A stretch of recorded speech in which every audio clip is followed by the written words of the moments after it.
100% উত্তীৰ্ণৰে উজলিল হীৰা academy senior secondary বিদ্যালয়খনত উৎসৱমুখৰ পৰিৱেশ। উচ্চতৰ মাধ্যমিক শাখাৰ চূড়ান্ত পৰীক্ষাৰ সত্যঘোষিত ফলাফল অনুসৰি তেজপুৰ বিশ্ববিদ্যালয়ৰ অমলাপম অৱস্থিত হীৰা একাডেমী সিনিয়ৰ সেকেন্ডাৰীয়ে জিলাখনৰ ভিতৰতে সুনাম অৰ্জন কৰিবলৈ সক্ষম হৈছে।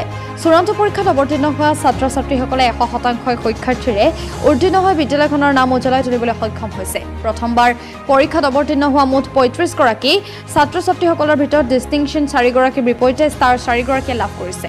আনহাতে 23 গৰাকী ছাত্ৰ-ছাত্ৰীয়ে প্ৰথম আৰু 4 গৰাকীয়ে দ্বিতীয় স্থান পাবলৈ সক্ষম হৈছে। এই খবৰে বিদ্যালয়খনত এতিয়া উৎসৱমুখৰ পৰিৱেশৰ সৃষ্টি কৰিছে।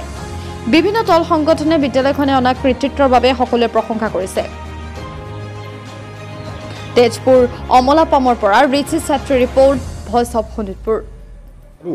যোৱাকালি অতি সুন্দৰ ফলাফল কঢ়িয়াই অনা আমাৰ মৰমৰ ছাত্ৰ ছাত্ৰীসকলৰ উজ্জ্বল ভৱিষ্যত কামনা কৰিছোঁ। আমি এটা কম সময়ৰ ভিতৰতে যিহেতুকে আমাৰ স্কুল এষ্টাব্লিছ হোৱাৰ আজি বহুত বছৰ হোৱা নাই, এই সময়ছোৱাত আমি ক'বলৈ গ'লে যিটো শুনিবলৈকে হয়তো বেয়া লাগিব পাৰে, কিন্তু ফেক্ট হয় যে আমাৰ ষ্টুডেণ্টবিলাক ভিতৰুৱা অঞ্চলৰ পৰা অহা, চহৰ অঞ্চলৰ পৰা অহা ষ্টুডেণ্টো ইয়াত আছে আৰু কিছুমানে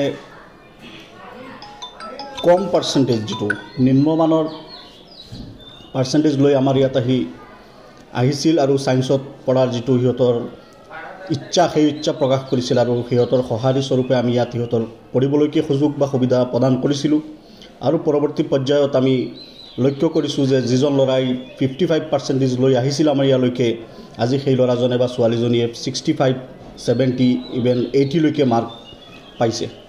আমি এনে সাফল্যতাৰ বাবে নেদেখাজনৰ ওচৰতো আমি কৃতজ্ঞ আৰু যিসকল অভিভাৱক, যিসকলে সদায় আমাৰ ওপৰত আস্থা আৰু বিশ্বাস ৰাখিছিল, তেখেতসকললৈকে আমি ধন্যবাদ জ্ঞাপন কৰিছোঁ। হয়, যোৱাকালি উচ্চতৰ মাধ্যমিক পৰীক্ষাত আপোনালোকৰ বিদ্যালয়ত ভালে সংখ্যক ল'ৰা ছোৱালীয়ে ভাল ৰিজাল্ট কৰিছে, এই ক্ষেত্ৰত কি ক'ব বিচাৰে? ধন্যবাদ। প্ৰথম অৱস্থাত পলমকৈ হ'লেও সকলোকে দৰ্শকবৃন্দক মই ভোগালী বিহুৰ আন্তৰিক শুভেচ্ছা জ্ঞাপন কৰিছোঁ। আমি হীৰা একাডেমী কৰ্তৃপক্ষবৃন্দৰ তৰফৰ পৰা সমূহ শ্ৰোতাগণক জনাব বিচাৰি সুখী হৈছোঁ যে বিগত আমাৰ বিদ্যালয় স্থাপন হোৱা আজি 5ম বৰ্ষ অতিক্ৰম কৰিছে আৰু আমি বহু ঘাত প্ৰতিঘাতৰ মাজেৰে আজিৰ এই দিনত উপস্থিত হ'ব পাৰিছোঁ।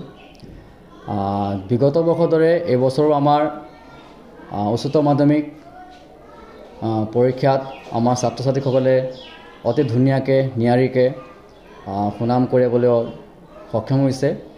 সদ্যঘোষিত হাইস্কুল আমাৰ উচ্চতৰ মাধ্যমিক শিক্ষান্ত পৰীক্ষাত আমাৰ বিদ্যালয়ৰ পৰা 35 গৰাকী ছাত্ৰ ছাত্ৰীয়ে অৱতীৰ্ণ হৈছিলে। তাৰে ভিতৰত 31 গৰাকী ছাত্ৰ ছাত্ৰী প্ৰথম বিভাগত উত্তীৰ্ণ হৈছে, য'ত 4টা ডিষ্টিংশ্যন আৰু 4টা ষ্টাৰ মাৰ্ক আছে। লগতে 4 গৰাকী ছাত্ৰ ছাত্ৰীয়ে দ্বিতীয় বিভাগত উত্তীৰ্ণ হৈছে।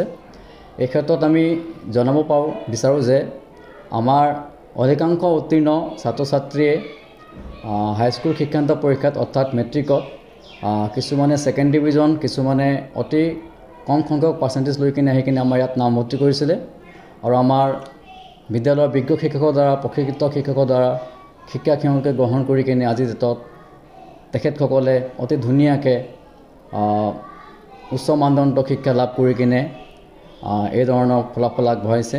আমি তাৰ বাবে নথৈ আনন্দিত।